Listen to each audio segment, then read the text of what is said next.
Salvē, amiche, and welcome. No, I'm not trying to sell this to you. The sun moved. Keeps doing that. It'd be nice if it just stayed in one spot when I was doing these things. This is making the screen visible. Sorry about that. Here is the rubric, everything that we're looking for in the Latin. I'm going to have to move that because now it's probably making it invisible. But anyway, this is everything we're looking for. Here's our Latin. Venit mulier de Samaria, haudire aquam dicit, ei Jesus da mihi bibere. Discipuli enim eius abierant in civitatem ut cibus emerent.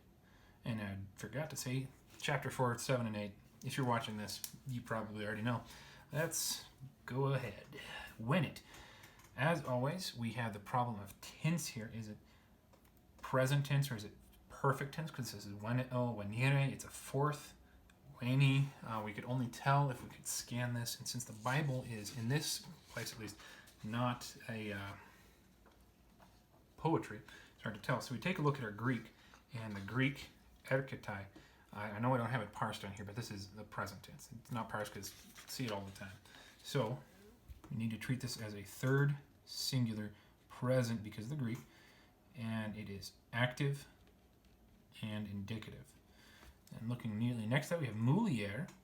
Mulieris is the genitive, so this is nominative singular, and it is feminine. And I'll get to its meaning in a moment, but woman comes.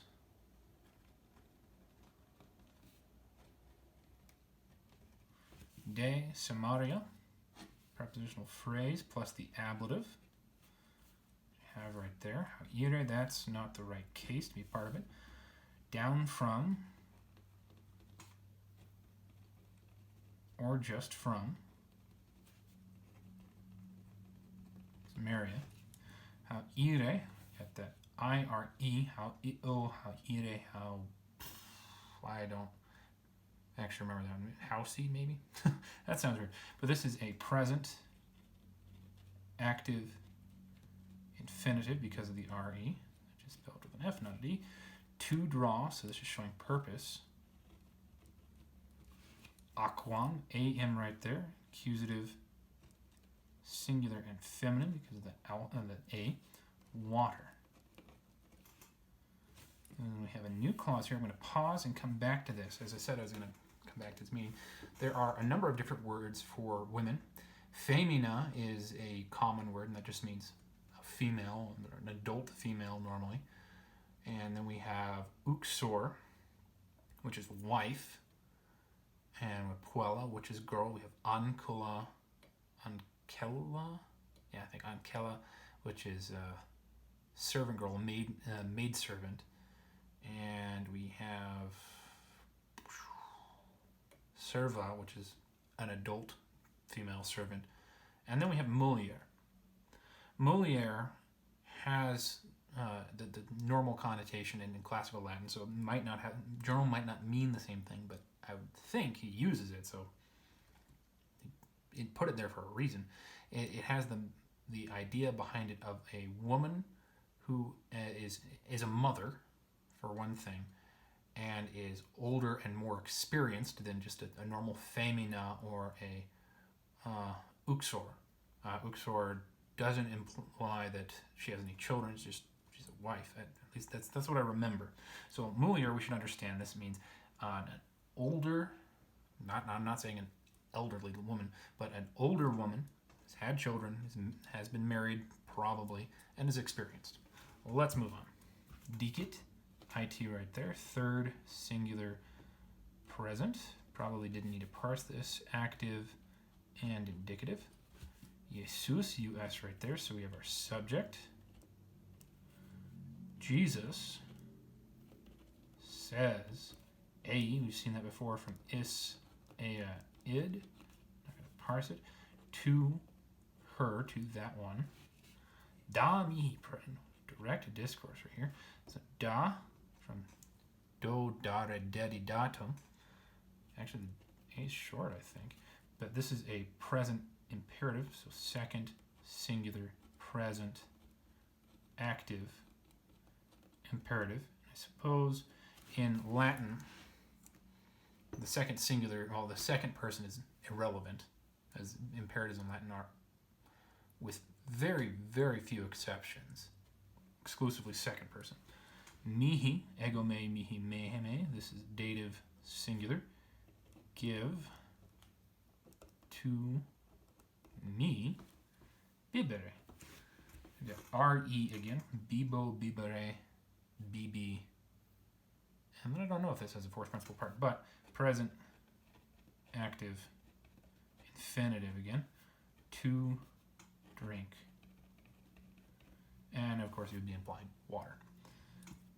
Indirect discourse right there. And then we have start of 8, discipuli. Now that I right there could be genitive singular or nominative plural. We've got abierant, we've got the int, so nominative plural, masculine. Enim, you might be asking, why is enim here and discipuli is here, separated from eius, which is again from is ed and is genitive singular, owning discipuli. The reason enim we find here as the second word is because enim is a post-positive word, which means it can't be the first word in the sentence. It needs to be the second word. And in instances where it comes in conflict with another post-positive, that usually doesn't happen, it might be bumped to the third. I saw that happen, but I don't remember when, so can't give you the example. Sorry. For his disciples, abierant. So we've got ab as the prefix on this verb. Prefix. I think it's prefix. Prefix is something else in Latin. So ab and then erant. Our ending is actually erant. E is the stem of this verb. This is from el, ire, iwi, itum. It goes eo, is, it, imos, istis.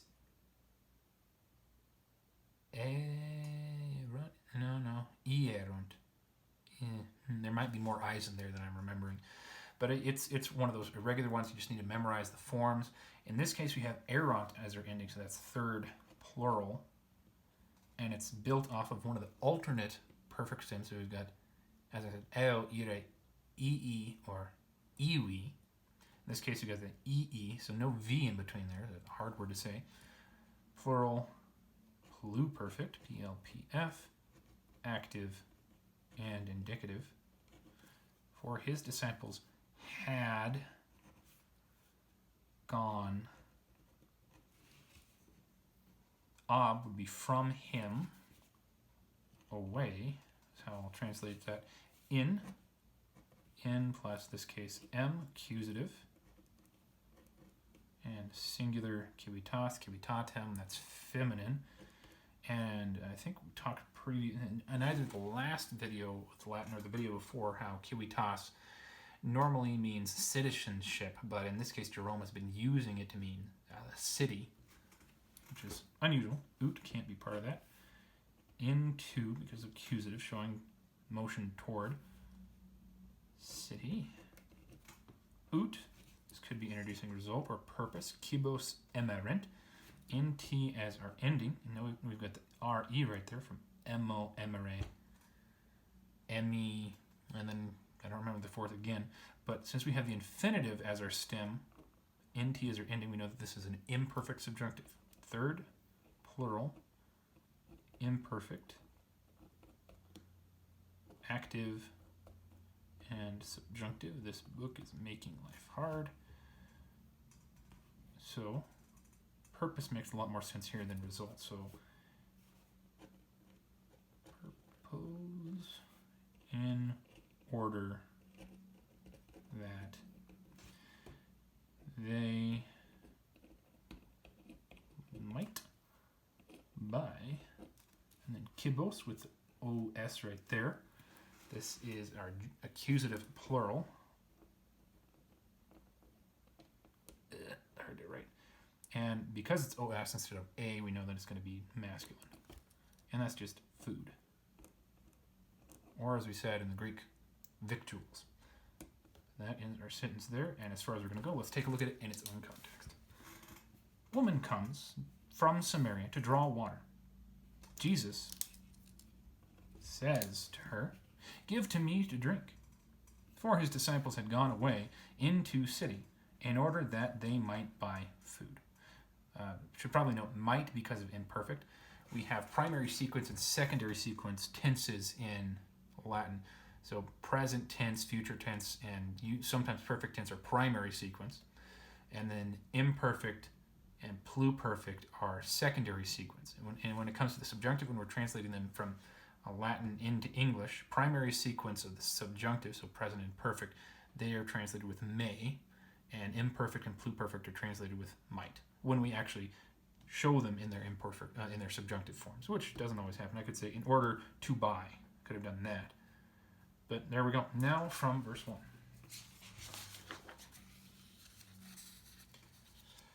Just as therefore Jesus knew that Pharisees heard that Jesus makes more disciples and baptizes more than John, although Jesus was not baptizing but his disciples, he left behind Jews and went away again. Here's another ab eo verb, into Galilee. It was behooving for him to go across through Samaria. Therefore Jesus comes into town of Samaria, which is called Sychar, near the landed estate or farm which Jacob gave to Joseph his own son. But there was there a fountain of Jacob. Jesus, therefore, having become tired from journey, began to sit thus on the fountain. Hour was about 6.